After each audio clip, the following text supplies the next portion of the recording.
ऐसा लग रहा है कि बीजेपी के मन में जितने भी ख्यालात थे, जितने पुलाव पक रहे थे, एक के बाद एक सब मतलब आप ही लोगों के हिसाब से मामला आगे की ओर बढ़ता हुआ दिखाई दे रहा है। यही वजह है कि चेहरे खिले हुए हैं आप लोगों के। मुस्लिम पक्ष शंका की निगाह से देख रहा है आप लोगों को। प्रेम शुक्ला जी, संविधान कानून, देखिए चित्रा जी संविधान कानून और न्याय का अनुपालन होना चाहिए। यदि न्याय हमारे पक्ष में है तो हमें प्रसन्न होने में किसी को मुझे लगता है आपत्ति नहीं होनी चाहिए। अगर संविधान के दायरे में न्यायपालिका एक निर्णय प्रमाणों के आधार पर, तथ्यों के आधार पर लेने की प्रक्रिया को सहमति देता है तो मुझे लगता है किसी को आपत्ति नहीं होनी चाहिए, किसी के चेहरे इस पे गिरने नहीं चाहिए, क्योंकि अंततः लोकतांत्रिक व्यवस्था से न्याय की अपेक्षा है और न्याय के पक्ष में अगर प्रक्रिया को प्रारंभ करने में बाधाएं थी, उन बाधाओं को सर्वोच्च न्यायालय यदि दूर कर रहा है तो निश्चित तौर पर हर किसी को उसका स्वागत करना चाहिए। वारिस पठान जी, ये बात तो सच है ना कि न्यायालय पूरे मामले को देख रहा है, लेकिन शक के दायरे में आप लोग सरकार को रख रहे हैं। निचली अदालत से लेकर देश की सर्वोच्च अदालत तक सुनवाई हो रही है, लेकिन उसके बावजूद भरोसा रखेंगे आप लोग न्यायपालिका पर, या अभी भी आपको लग रहा है कि दाल में कुछ काला है और निचली अदालत को लेकर बार बार सुप्रीम कोर्ट का दरवाजा खटखटाया जा रहा है मुस्लिम पक्ष की ओर से? लेकिन अब तो सुप्रीम कोर्ट ने भी साफ कर दिया है कि 25 साल का अनुभव है जज रवि दिवाकर को, वही देखेंगे पूरे मामले को। क्या कहेंगे इस पर आप? झटका लगा क्या आज अदालत ने जो टिप्पणी की और जो बातें कही? देखिए चित्रा जी, सुप्रीम कोर्ट के अंदर मामला है, मामला सब जुडिस था। सुप्रीम कोर्ट ने ऑर्डर आदेश दिया है कि 8 हफ्ते के अंदर इसको सुनवाई जाए, मगर वहीं पर सुप्रीम कोर्ट में फटकार भी लगाई है। जो सर्वे कमिश्नर ने लिख किया था रिपोर्ट को, कहा था कि रिपोर्ट मीडिया के पास कैसा चला गया बिना कोर्ट के आदेश के, तो कहीं ना कहीं मलाफाइड इंटेंशन तो वहां भी दिख रहा है। आज सुप्रीम कोर्ट ने यह भी कहा कि वजू खाना का वजू करने का इंतजाम भी किया जाए, वहां पे नमाजियों को नमाज पढ़ने की भी इजाजत दी जाए, वजू भी करने की इजाजत दी जाए, पीस और सब मेंटेन करना चाहिए और इस तरह की कोई अफवाहबाजी ना फैलाए। तो हम तो पहले से कह रहे हैं कि हम संविधान को मानते हैं, तो अब सुप्रीम कोर्ट का आदेश आएगा। अब निचली अदालत को डायरेक्शन दिया 8 हफ्ते का, तब तक वहां पे आज आप खुद ने देखा जी किस तरह से 100 लोग जाके नमाज पढ़े। आपके हिसाब से 400-500 लोग गए नमाज पढ़े। आप लोग फव्वारा कह रहे हैं, जो हिंदू पक्ष शिवलिंग बता रहा है, उस शिवलिंग की सुरक्षा को भी सुनिश्चित करने के आदेश दिए गए हैं कोर्ट की ओर से। ये खारिज नहीं किया गया है कहते हुए कि वो फव्वारा है। कोर्ट ने कहा है नमाजी नमाज अदा करें, वुजू करने के लिए कहीं और जाए, लेकिन शिवलिंग की जो सुरक्षा है उसको सुनिश्चित किया जाए, जिसको फव्वारा बताया जा रहा है आपकी ओर से।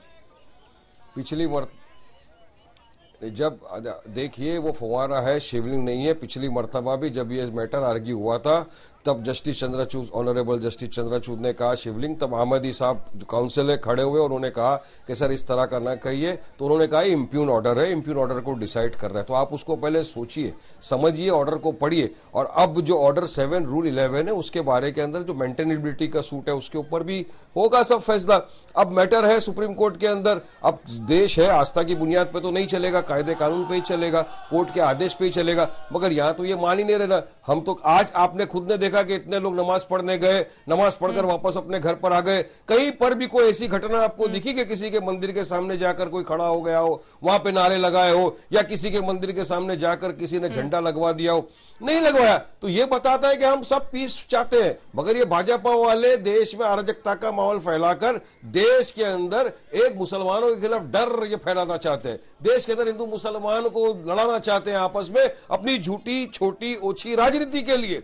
आज खुद सबने एग्जाम्पल सेट किया, खामोशी से गए, खामोशी से आ गए, कहीं पर भी कुछ नहीं हुआ। तो हम खुद चाहते हैं कि देश संविधान पे चले, रूल ऑफ लॉ पे चले, कायदे कानून का सब पालन करे, मगर यहाँ जो भाजपा वाले गेम कर रहे हैं ये गेम नहीं चलना चाहिए। अराजकता फैलाने वाला, एक हमारे हिंदू भाई बहनों को भाजपा वाले गेम बदल रहे हैं, ये गेम चलेगा नहीं प्रेम शुक्ला जी। नहीं, ये और नमाजी नमाज भी अदा करते रहेंगे। ऐसा नहीं है कि सब कुछ आप ही के हक में जा रहा है। नमाजियों पर किसी भी तरह की रोक लगाई नहीं गई है, मस्जिद में नमाज वहां पर अदा की जाती रहेगी। प्रेम शुक्ला जी, देखिए जिस तरह की बातें लोग कर रहे हैं, संविधान के दायरे में निर्णय आने के बाद अयोध्या मामले का विरोध किसने किया? असदुद्दीन ओवैसी नामक विकृत सांप्रदायिक व्यक्ति ने किया। इस मामले में भी न्यायालय पर जो है सतत आशंका कौन व्यक्त कर रहा है? All India Muslim personal law board व्यक्त कर रही है। अभी भी शिवलिंग को फव्वारा कहने का कुकर्म कौन कर रहा है? AIMIM का प्रवक्ता कर रहा है, जबकि स्वयं जो कोर्ट का सर्वेयर है वो कह रहा है कि शिवलिंग जैसा दिखाई दे रहा है, लेकिन उसको फव्वारा कहेंगे। अगर मैं इनके मस्जिद को कह दूं कि ये शूकर खाना है तो इनको अच्छा लगेगा क्या? इनको बुरा लग जाएगा अभी कि मस्जिद के बारे में आप इस तरह की अपमानजनक बातें क्यों कर रहे हैं? तो शिवलिंग के बारे में बार बार अपमानजनक बयान देकर इनका एक प्रवक्ता दानिश कुरैशी जेल जा चुका है। शिवलिंग का अपमान करने पर जेल कौन गया है? AIMIM का सदस्य दानिश कुरैशी। तो बारंबार आप दूसरों की आस्थाओं पर प्रहार करने के कुकर्म से बचिए। संविधान के दायरे में न्यायोचित फैसला न्यायालय करने में समर्थ है। ये सर्वोच्च न्यायालय ने भी कहा कि जिस न्यायालय के विवेक पर आप बारंबार प्रश्न चिन्ह खड़ा कर रहे थे वो 25 साल के अनुभव वाला जुडिशियल एक्सपर्ट न्याय का विशेषज्ञ न्यायाधीश है। सुप्रीम कोर्ट ने जिला जज को पूरा मामला सौंप दिया है। उनके 25 साल के अनुभवों को देखते हुए जिला जज इस पूरे मामले में सुनवाई करेंगे। जल्दी जल्दी यहाँ पर जो मेहमान जुड़े हुए हैं, अशोक जी सीधे आपके पास आते हुए भारतीय जनता पार्टी के, आप लोग तो बड़े खुश होंगे, ऐसा लग रहा है कमीशन की रिपोर्ट भी आप लोगों के हिसाब से, और दूसरी तरफ आज जो कोर्ट में कार्रवाई हिंदू पक्ष कह रहा है तो हम तो बड़े ज्यादा खुश हैं। ये लोग कहाँ जाएंगे? पहली बात बता 400 सालों से ज्यादा वक्त से नमाज अदा बता दें कि कोर्ट भारतीय जनता पार्टी का नहीं है, ये जान लीजिए। वो जो कमिश्नर हैं वो भारतीय जनता पार्टी के नहीं हैं। हम तो कानून का पालन करने वाले वो लोग हैं जो जानते थे कि मर्यादा पुरुषोत्तम अयोध्या में पैदा हुए।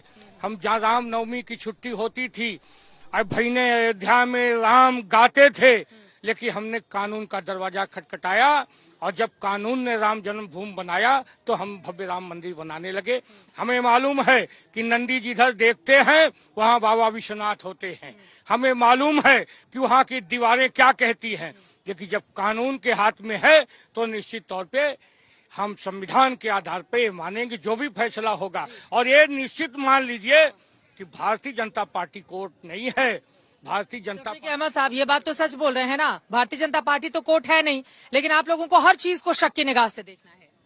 नहीं, ऐसी बात नहीं है। शुरू से भी मैं ये कहता रहा हूँ जब से ये मामला चला है कि हम लोग जो है न्यायालय के फैसले को सर्वमान्य रखेंगे, और जैसा भी है वहाँ पर जिस चीज की भी का जो भी दावा कर रहा है, दोनों पक्ष है वहाँ पर अपना अपना दावा कर रहे हैं।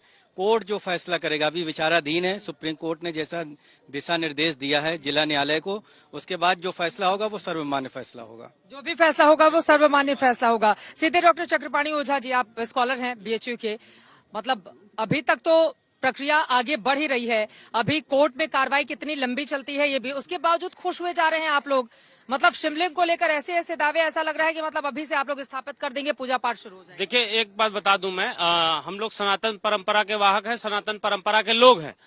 हमारी संस्कृति में सत्यमेव जयते का आचरण हम लोग पालन करते हैं, उसके अनुयायी हैं।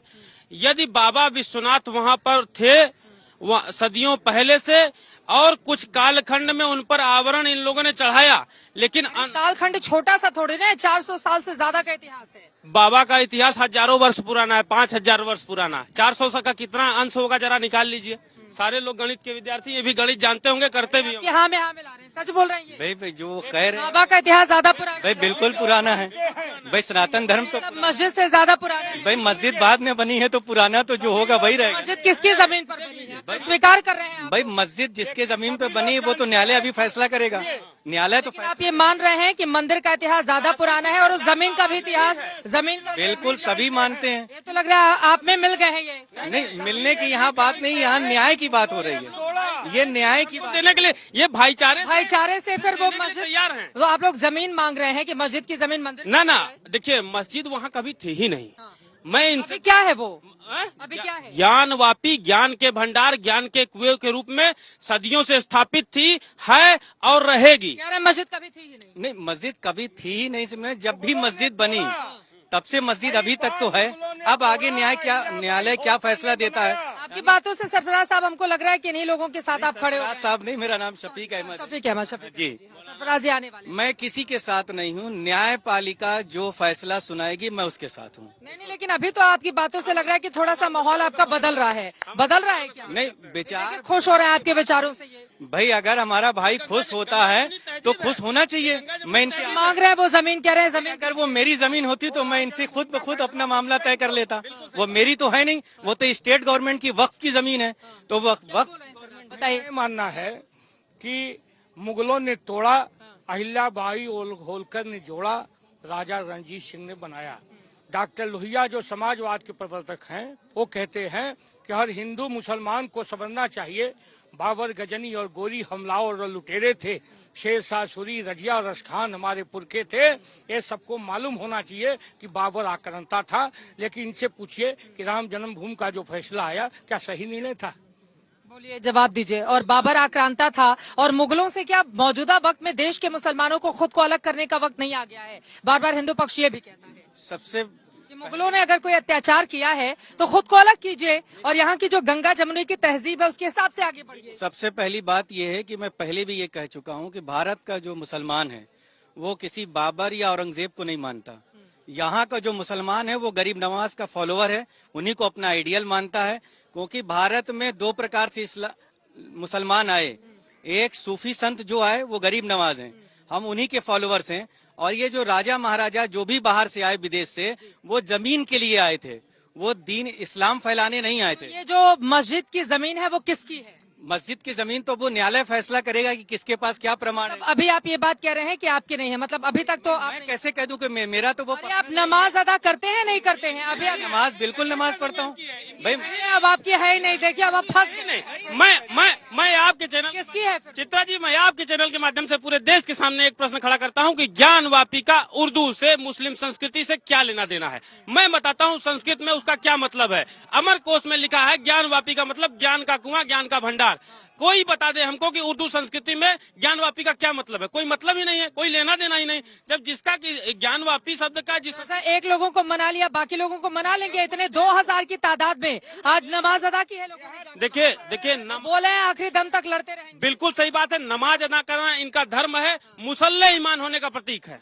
अगर ये मुसल्ले ईमान है तो पूरी ईमानदारी से मैं इनसे अपेक्षा करता हूं कि उस ज्ञान वापी को, ज्ञान के भंडार को हमें प्रेम से प्रदान करें ताकि गंगा जमुनी तहजीब बनी रहे। फालतू के दंगे फसाद और जो कुत्सित शक्तियां हैं, अराजक तत्व देश में हैं, जो कयामत, हजामत और इस तरह की बात करते हैं, उनको मुंहतोड़ जवाब मिले।